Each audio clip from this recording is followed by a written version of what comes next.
Good morning, and thank you for the invitation to speak to you today. My name is Dr. Kathleen Motil. I'm from Baylor College of Medicine in Houston, Texas. The title of my presentation is Gastrointestinal Myths and Misconceptions in Rett Syndrome. I want to disclose that I'm a consultant for Acadia, the company that sponsored trofinetide. I have no financial relationships with manufacturers of commercial products. I will not discuss the unapproved use of commercial products, and the International Rett Syndrome Foundation has provided funding for my Rett-related research activities.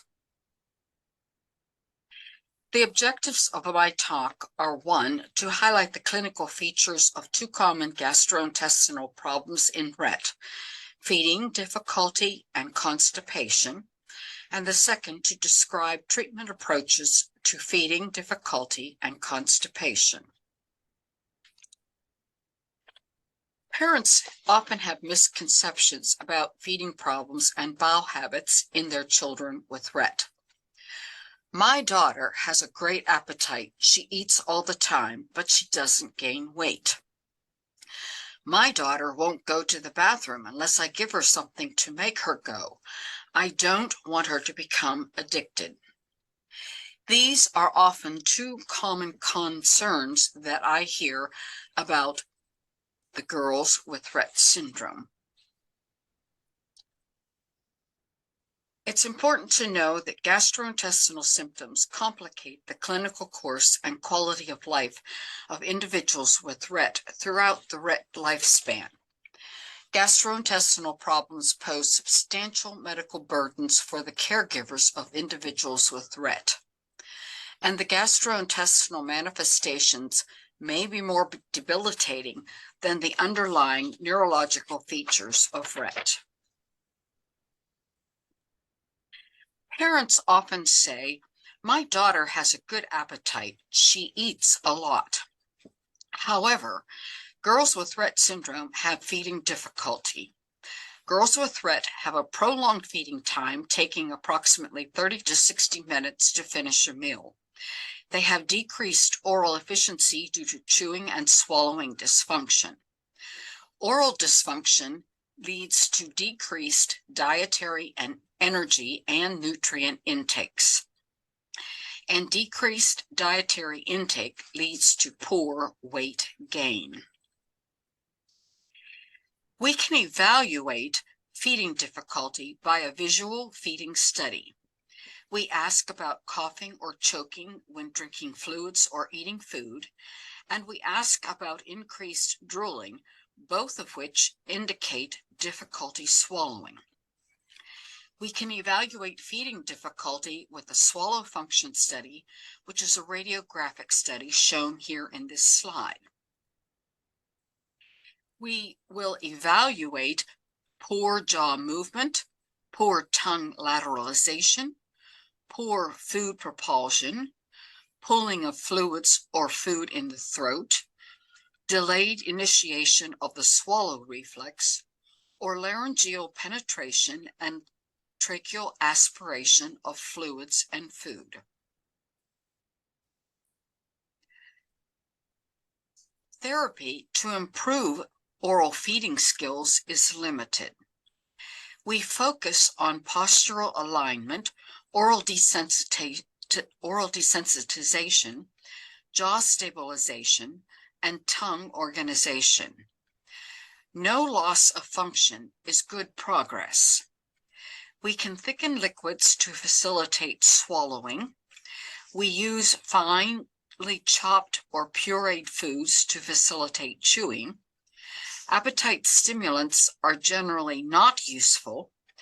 There is no apparent benefit with VitalStim, a device that is used to stimulate swallowing. And we encourage parents to learn cardiopulmonary resuscitation, CPR, in the event of aspiration. Abnormal growth, shown in the blue lines on this slide, is a pervasive problem in Rett. Weight deviation begins as early as 6 months of age. Length deviation occurs by 17 months of age. The pubertal increase in height and weight is absent in Rett.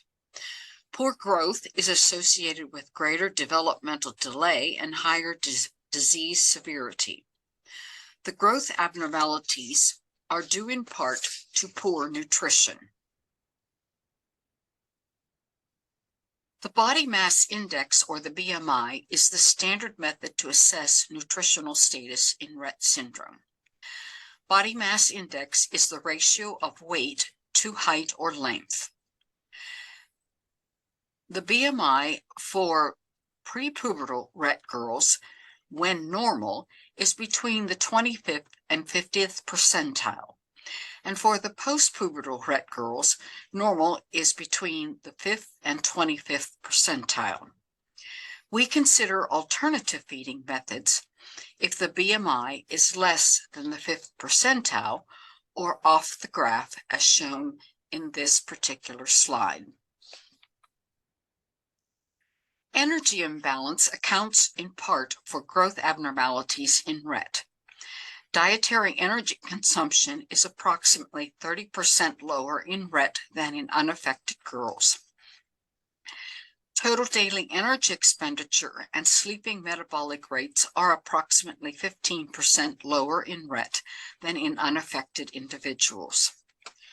Energy expenditure associated with physical activity is reduced in Rett, and there is no evidence of energy losses by malabsorption in Rett.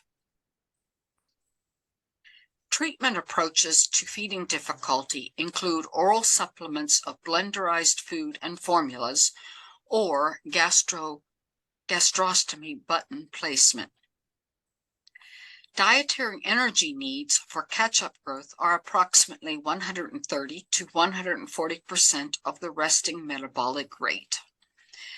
The indications for gastrostomy button placement include a BMI persistently falling less than the 5th percentile for more than 6 months, significant chewing and swallowing dysfunction with or without aspiration, or parental request for feeding refusal.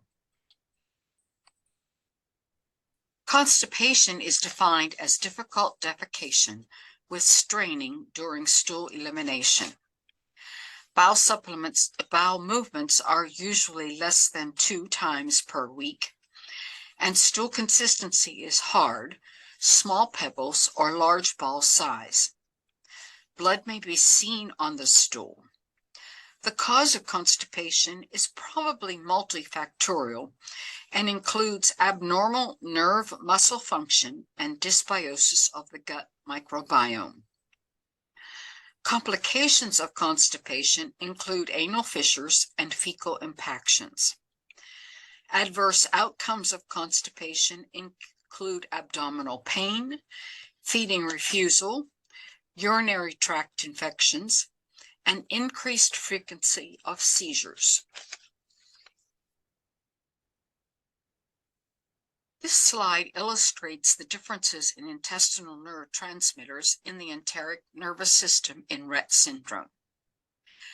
Intestinal neurotransmitters such as nitric oxide is expressed in greater amounts in Rett, shown in the top slide, than in control cases shown in the bottom slide. This observation supports the concept that there is dysregulation of nerve function in the girls with Rett syndrome. This slide illustrates differences in the gut microbiome in Rett based on clinical severity. Mild to moderate clinical severity is shown on the left panel, and severe clinical severity is shown on the right panel. The relative abundance of bifidobacterium, a type of bacteria, is higher than the relative abundance of Faecobacterium in more severely affected than in less severely affected girls. This This slide and this difference supports the concept that dysbiosis of the gut microbiome contributes to intestinal dysfunction in Rett syndrome. This slide illustrates the differences in the gut bacterial metabolome in Rett, shown in red on the slide, and unaffected girls, shown in blue on the slide.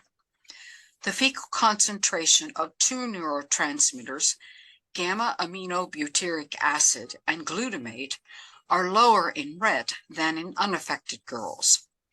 The fecal concentrations of two neurotransmitter precursors, tyrosine and tryptophan, are lower in Rett than in unaffected girls. This observation supports the concept that alterations in the gut metabolome contribute to intestinal dysfunction in Rett. The assessment of constipation includes an abdominal and rectal exam.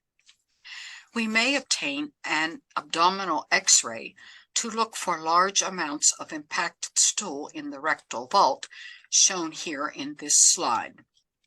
We may obtain a barium enema to look for a redundant colon.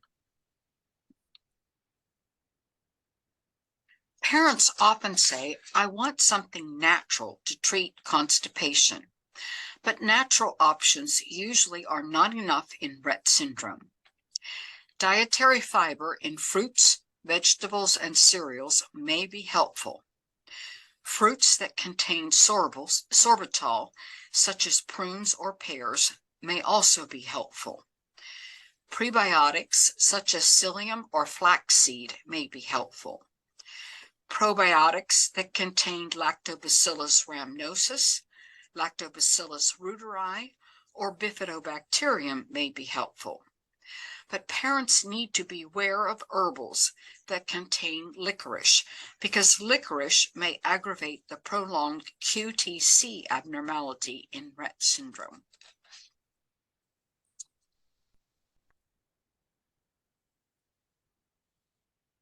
Medications that soften, push, and pull, individually or in combination, are used to treat constipation. However, softeners such as polyethylene glycol, lactulose, and mineral oil are slow to act, require frequent dosing, and may produce gas. Pushers such as milk of magnesia and senicides have dosing limits to avoid side effects. Pullers such as glycerin, bisacodyl, or docusate suppositories are useful and used with increasing frequency as age increases. The surgical approach to constipation includes cecostomy button placement or colonic resection for colonic redundancy or atony. And finally, physical activity such as walking, standing, or physical therapy should be encouraged. In summary, feeding difficulty and constipation are the two most common gastrointestinal problems in Rett. Despite parental fears and frustrations, treatment strategies for feeding and constipation improve the quality of life of individuals with Rett. Thank you.